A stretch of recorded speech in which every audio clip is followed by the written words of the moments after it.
First of all, my apologies for Tuesday morning. There was no broadcast because I got mixed up with the technology and couldn't do it. Sorry about that. I want to reflect this morning again on one aspect of what I realised while I was in Papua New Guinea recently. It's about missionaries and where are missionaries from. This is an interesting story and it's developing and unfolding in the church and the world today. This is Roger from MSC Mission Office and you're with Mission Alive. And this story I will tell you is very much about the mission being alive. I went to the Diocese of Lae. In the Diocese of Lae there's only 16 priests, and of those only 4 are Papua New Guineans, the rest are foreigners and are from many different countries. Indians from different parts of India, 1 Dutchman, 1 Pole, some Africans. So they're from different parts of the world. And also there I met an African sisters. And one of those, Sister Pauline, and we'll be telling stories about her and have been online and elsewhere. This is a factor in the church today. Where are missionaries from? Traditionally, many of them were from the Western world. Many thousands upon thousands in the last 100 years left Europe and went overseas. Also from Australia, hundreds from Australia went overseas to many, many places, and so on through the Western world.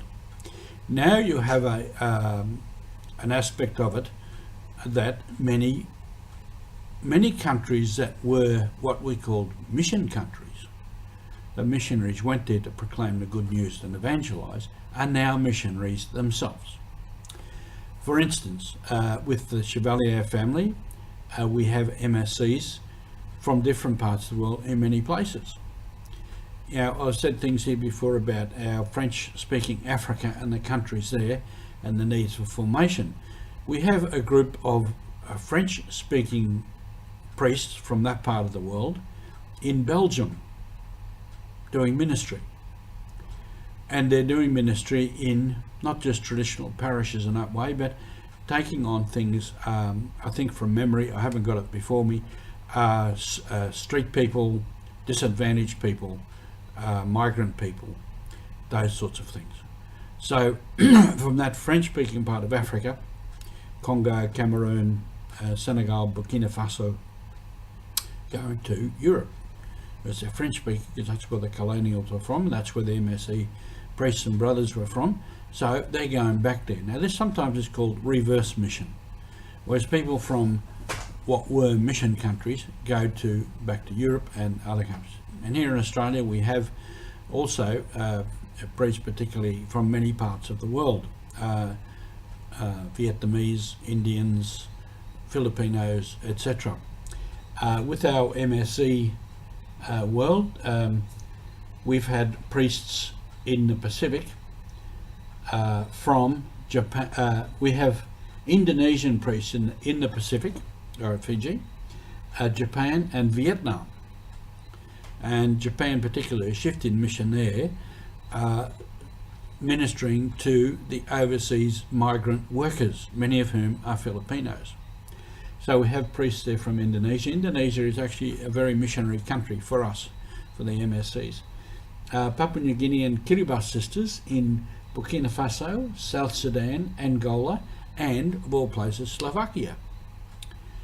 There was one of our superiors in the Pacific was a priest called Joe Heglin, who was a Frenchman, and he was working in Slovakia, so he pulled there to minister, to work sisters from Kiribati. And we have Indian and Vietnamese priests in Australia, and as I said, African priests in Belgium. Now this is a real shift in the nature of mission, and it's the way the church works.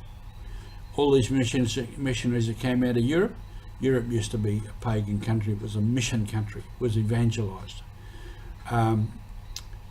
Priests from Ireland went into Germany and Holland and those places.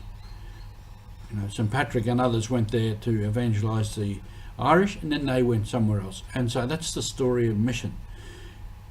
You believe, you live the Christian faith, you live in community, and you go on mission. We're all on mission wherever we are, so thank you for being with us.